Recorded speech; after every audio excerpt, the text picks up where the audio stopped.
할렐루야! 오늘도 새 아침을 주신 하나님을 찬양합니다. 어제는 거룩한 주일을 보내며 함께 예배를 드리는 은혜를 경험을 했었죠. 여러분, 우리가 예배를 드린다는 것은 무엇을 의미하는 것일까요? 그것은 내 삶의 주인이 바뀌어진다라는 의미입니다. 내가 주인 되었던 삶을 다 내려놓고 예수님께 내 삶의 주권을 맡기면서 그분이 우리의 삶을 이끌어 주시도록 삶의 주인을 바꾸는 것이 바로 예배죠. 자, 그런 의미에서 오늘은 이 찬양으로 이 하루를 열어가기를 원합니다. 내가 주인 삼은 모든 것 내려놓고 내 주 되신 주 앞에 나가 내가 사랑했던 모든 것 내려놓고 주님만 사랑해. 주 사랑 거친 풍랑에도 깊은 바다처럼 나를 잠잠케 해. 주 사랑 내 영혼의 반석 그 사랑 위에 서리. 그렇습니다. 이 한 주간도 우리의 주인 되신 주님의 뒤를 따라 승리의 삶을 살아가는 성도들이 되시기를 주님의 이름으로 축원합니다. 오늘 우리에게 주시는 하나님의 말씀은 사도행전 1장 12절에서 14절까지 말씀입니다. 제가 봉독해 드리겠습니다. 제자들이 감람원이라 하는 산으로부터 예루살렘에 돌아오니 이 산은 예루살렘에서 가까워 안식일에 가기 알맞은 길이라. 들어가 그들이 유하는 다락방으로 올라가니 베드로, 요한, 야고보, 안드레와 빌립, 도마와 바돌로메, 마테와 및 알페오의 아들 야고보, 셀료신 시몬, 야고보의 아들 유다가 다 거기 있어 여자들과 예수의 어머니 마리아와 예수의 아우들과 더불어 마음을 같이하여 오로지 기도에 힘쓰더라. 아멘. 오늘도 이 말씀을 통해 우리에게 주신 하나님의 음성을 듣게 되길 바랍니다. 지난 시간에 제자들이 예수님의 승천을 목격하지요. 신비롭고 또 영광스러운 그 승천의 광경을 바라보면서 올려가신 주님을 향해 눈을 떼지 못하고 있을 때 두 천사들이 나타나서 언제까지 하늘을 쳐다보고 있겠느냐? 이제 주님께서 명령하신 그 명령을 실천하기 위해 행동하라라고 권고하시는 권고의 말씀을 들었습니다. 그래서 그 권고의 말씀을 따라 이제 감람원을 떠나 예루살렘으로 들어오게 됩니다.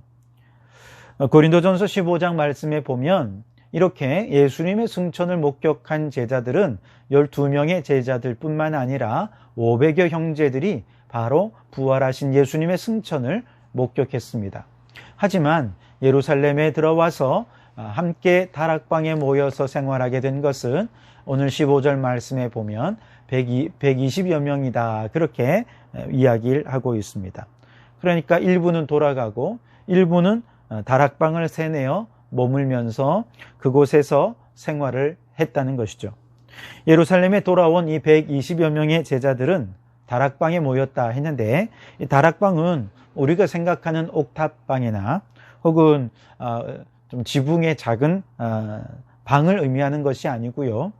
손님들을 초대해서 연회를 즐기는 부잣집의 아주 넓은 연회장을 의미하는 것입니다. 그러나 아무리 부잣집이라고 해도 120여 명이 함께 생활하고 머무는 공간으로 생각하면 이건 굉장히 불편하지 않을 수 없습니다. 그래서 이 120여 명의 제자들이 모이긴 했지만 함께 여기에 모이지 않은 나머지 다른 제자들은 아마도 그런 생각을 했을 거예요. 아니, 예수님께서 예루살렘을 떠나지 말고 약속하신 성령을 기다리라고 했지 누가 이렇게 모여서 기다리라고 했냐. 나는 우리 집에서 편안하게 기도하면서 그렇게 약속하신 성령 기다릴 거야 하면서 아마 집에서 예배드리고 기도하고 그러면서 약속하신 성령을 기다렸을 거예요. 근데 그들이 성령을 받았나요? 아니요. 그들에게는 성령이 임하지 않았습니다. 반면에 이 120명의 제자들은 어떻습니까? 그들은 함께 모여 생활했습니다. 얼마나 불편했겠습니까? 조금만 생각해 보아도 그들이 함께 잠자리 하는 것은 너무나도 누울 수 있는 공간도 그렇게 많지 않았을 것이고요. 잠들 때에도 아마 옆 사람 코 고는 소리 때문에 잠을 설치는 사람도 아마 있었을 것이고, 아침에 일어나면 세수하는 자리, 또 특히 화장실의 경우는 아침부터 아마 100m 줄을 서야 하지 않았을까요? 그렇게 복잡한 불편하고 또 귀찮은 그런 모임이 이 120명이 모인 다락방에서의 모임이었을 것입니다. 이 보통 일이 아니었죠.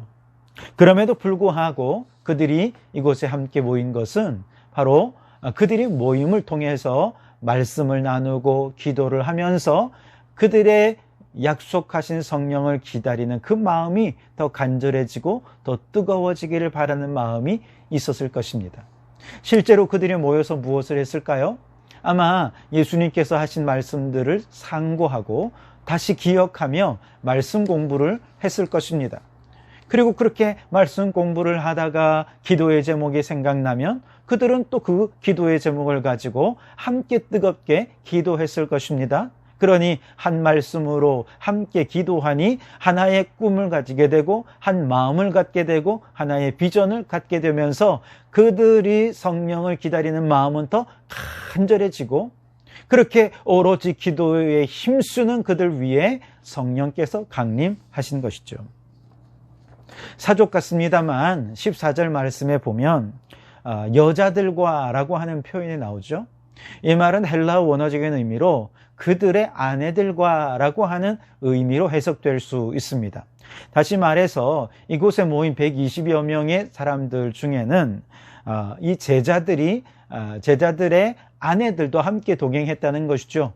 그래서 그들이 은혜 받고 성령 받는 이 자리, 그들의 부부가 한 마음으로 동참하여 은혜를 받았다는 것이죠. 그리고 그들이 함께 성령을 받은 다음에 초대교회에서 사역할 때 고린도전서 9장에 보면 그들이 가는 곳마다 아내들과 함께, 부부가 함께 동행해서 함께 사역을 했다 하는 것을 우리가 읽어볼 수가 있습니다. 그래서 여러분, 우리가 말씀 나누고 은혜 나누고 기도하면서 정말 함께 은혜를 나누는 그 자리에는 좀 불편하더라도 좀 귀찮더라도 부부가 함께하는 습관을 들일 수 있기를 바랍니다. 어찌되었든 우리가 예배를 드리는 것도 이와 비슷합니다. 물론 가정에서 예배를 드린다고 성령이 임하지 않느냐? 그렇지 않습니다.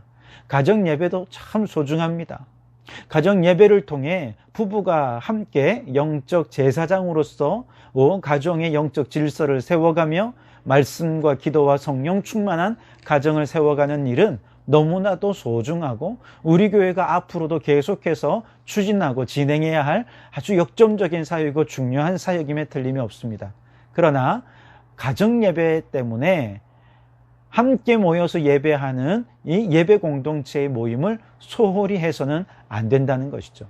가정 예배를 통해서 얻을 수 있는 은혜가 있고, 그리고 함께 모여서 예배를 드릴 때 경험할 수 있는 은혜가 따로 있는 것이죠. 그래서 사실 우리가 주일날 일찍 일어나서 교회 나오는 게 때로는 불편하고 아마 귀찮을 수도 있을 거예요. 그렇지 않습니까? 하루 한 주간 내내 얼마나 피곤한 육신으로 지냈습니까? 그러다가 주일날 아침에라도 좀 늦잠 자고 싶은 마음이 얼마나 많이 있겠습니까? 그런 천근만근 같은 그 몸을 일으켜서 아침에 일찍 일어나서 교회에 나오는 거 쉽지 않습니다. 얼마나 귀찮고 불편한지요. 내 몸 하나도 그렇게 무거운데 아이들을 챙긴다고 생각해 보세요. 아이들 씻겨, 밥 먹여, 옷 입혀, 그리고 아주 어린 꼬마들까지 있으면 분유 챙겨, 귀저귀 챙겨. 이거 보통 일이 아니죠. 그렇게 한번 교회를 왔다 집으로 돌아가면 완전히 녹다운이 되고 많은 그런 젊은 부부들이 얼마나 많은지 몰라요. 여러분, 이런 우리들의 불편함이 있고 귀찮은 모습도 있지만, 지치기도 하고 힘들기도 하지만, 그러나 여러분, 우리가 함께 모이는 데는 틀림없이 분명한 이유가 있습니다. 우리가 함께 모여서 같은 마음으로 같은 말씀을 나눌 때 말씀 속에 우리가 하나가 됩니다. 그리고 말씀을 나누며 같은 기도의 제목을 발견하게 되고 같은 마음으로 함께 기도를 나눌 때 그 기도가 하나된 기도가 될 수 있게 되고 능력 있는 기도가 될 수 있게 되는 것입니다. 그리고 함께 말씀을 나누고 함께 기도하다 보면 우리는 같은 마음이 되고 같은 뜻을 갖게 되고 같은 꿈을 갖게 되고 같은 비전을 갖게 되어서 그 비전에 함께 헌신하는 거룩한 교회 공동체로 세워질 수 있게 되는 것이죠. 그리고 바로 그렇게 하나된 공동체 위에 성령께서 임하시게 되는 것입니다. 여러분, 우리가 가정예배도 소중하지만 함께 은혜를 나누는 모여서 함께 예배하는 이 모이는 공동체도 여러분 소중히 여기실 수 있기를 바랍니다. 불편함을 무릅쓰고 다락방에 모여서 오로지 기도에 힘썼던 120여 명의 제자들, 그들처럼 우리도 너무 편하게 신앙생활 하려 하지 말고 좀 불편하더라도, 좀 귀찮더라도, 좀 힘들더라도 좀 그렇게 힘들게 신앙생활 하는 것을 습관을 들일 수 있기를 바랍니다. 그래서 이렇게 참고 힘들어도 어려워도 그것을 잘 견뎌내면 같은 마음으로 같은 뜻을 품고 같이 기도하는 그 자리에 함께 임하는 성령님을 뜨겁게 경험하고 우리 성도교회가 성령 충만한 교회로 또 하나님의 나라를 위해 그 꿈과 비전을 위해 헌신하는 공동체로 세워지게 되어질 줄 믿습니다. 여러분, 그래서 모이기를 패하는 어떤 자들의 습관과 같이 하지 말라는 히브리서의 말씀을 우리가 마음에 생각하면서 이 코로나 사태로 지금은 함께 모여 예배드리기 쉽지 않지만 그러나 함께 모여 예배할 수 있을 때 우리가 언제든지 달려와서 함께 예배할 수 있도록 우리 성도들 이 모임을 사모해 주시고 예배를 사모하는 우리 성도들이 되시기를 주님의 이름으로 축원합니다. 그리고 또한 13절, 14절에 보면 다락방에 함께했던 제자들의 이름, 그리고 여자들과 예수의 어머니 마리아와 예수님의 동생들의 모습이 거기에 기록이 되어 있습니다. 그리고 그 제자들 가운데는 베드로의 이름이 제일 먼저 기록이 되어 있지요.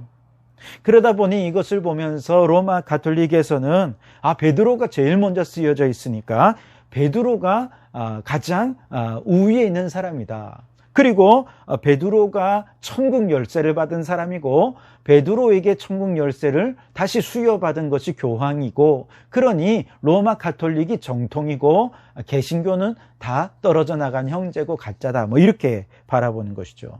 근데 만일 이런 논리라고 한다면 여러분 로마 가톨릭은 또 예수님의 어머니 마리아를 얼마나 신성시합니까? 14절에 이 이름들 맨 뒤에 예수님의 어머니 마리아 이름이 기록되어 있는 것은 어떻게 설명할 수 있겠습니까? 논리가 앞뒤가 안 맞는 것이죠. 그렇다면 이 명단을 통해서 베드로의 수익권을 주장할 것이 아니라 우리에게 주시는 또 다른 의미가 있을 것입니다. 교훈이 있을 거예요. 13절에 나오는 제자들의 이름은 사실 모두가 다 예수님의 십자가 앞에서 도망갔던 제자들이죠. 게다가 우리가 잘 알듯이 베드로는 얼마나 예수님을 모른다고 3번이나 부인했던 자가 아닙니까? 심지어 이들은 부활하신 예수님을 목격하고 예수님의 손과 발에 못자국, 옆구리에 창자국을 직접 보고 만져보았음에도 불구하고 고기나 잡으러 가자 이랬던 제자들이 아닙니까? 이처럼 부끄럽고 수치스러운 사람들이 이제 다시 주님의 은혜로 제자들의 지위를 회복했다라고 하는 것을 알도록 하기 위해서 이 제자들의 이름을 제일 먼저 기록을 한 것입니다. 부활하신 예수님께서 갈릴리에 고기를 잡고 있던 제자들을 직접 찾아가셔서 내가 나를 사랑하느냐 3번이나 물으시고 사랑을 확인하시면서 베드로를 비롯한 모든 제자들을 다시 주님의 제자들로 회복시켜 주시는 은혜를 주시지 않았습니까? 바로 이런 회복의 과정들이 있었기에 이들은 지금 성령을 받을 수가 있게 되었고 성령을 받은 이들이 초대교회 일꾼으로 수임을 받을 수 있게 되는 것이죠. 여러분, 오늘도 역시 마찬가지입니다. 우리 주님은 패자 부활전의 주님이십니다. 우리도 예수님을 향해 실패하는 자들, 배신하고 도망간 자들이라도 다 회복시켜 주셨듯이 우리도 예수님을 얼마나 자주 배신합니까? 십자가의 고난 앞에서는 도망가는 것이 우리들의 모습 아닙니까? 우리가 예수님의 구원의 은총을 경험했다고 말하면서도 고기나 잡으러 가자. 그러면서 세상의 즐거움과 세상의 유혹과 세상의 욕망과 탐욕으로 우리의 마음이 쉽게 돌아서 버리는 정말 부끄럽고 수치스러운 우리들이 아닙니까? 주님이 보실 때 우리는 늘 실패자고 우리는 늘 실수하는 자들이고 넘어지는 자들입니다. 그러나 이처럼 연약한 우리들, 죄 많은 우리들도 주님께서 그 사랑을 확인하시고 다시 회복시켜 주십니다. 그리고 예수님과의 그 사랑의 관계가 다시금 회복될 때 바로 그 위에 성령의 권능으로 임하게 되고 주님을 위한 도구로 쓰임받을 수 있게 되는 것이죠. 그래서 여러분, 우리 주님은 배신자요, 부끄러움과 수치가 가득한 우리들을 다시금 주님의 제자로, 하나님의 자녀로 회복시켜 주시는 은혜의 주님이신 줄 믿으시기 바랍니다. 그리고 이 놀라운 은혜를 경험한 우리 성도들은 그 은혜에 감사하면서 주님과 그 깊은 사랑의 관계를 회복하셔서 성령을 뜨겁게 경험하시고 능력 있게 쓰임받는 성도들이 되시기를 주님의 이름으로 축원합니다. 기도하시겠습니다. 하나님 감사합니다. 어제는 거룩한 주일을 은혜 가운데 보내게 하여 주시고 새 한 주간 오직 예수 그리스도의 주권을 따라 살기로 다짐하고 결단하며 주님 앞에 섰습니다. 주여 우리를 이끌어 주시고 주님의 영광을 나타내며 살아가는 저희들 되게 해 주시옵소서. 하나님, 우리의 예배 생활을 돌아봅니다.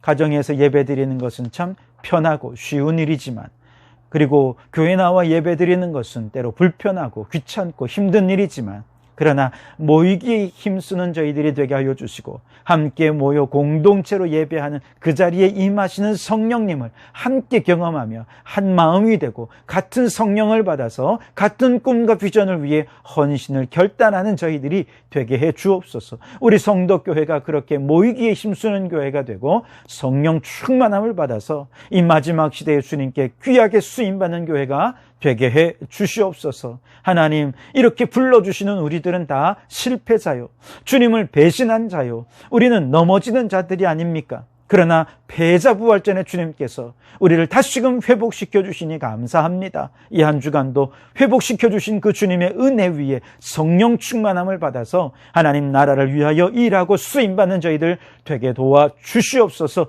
우리를 통해 하나님의 영광이 나타나도록 주여 우리를 사용하여 주시옵소서. 예수님 이름으로 기도하옵나이다. 아멘.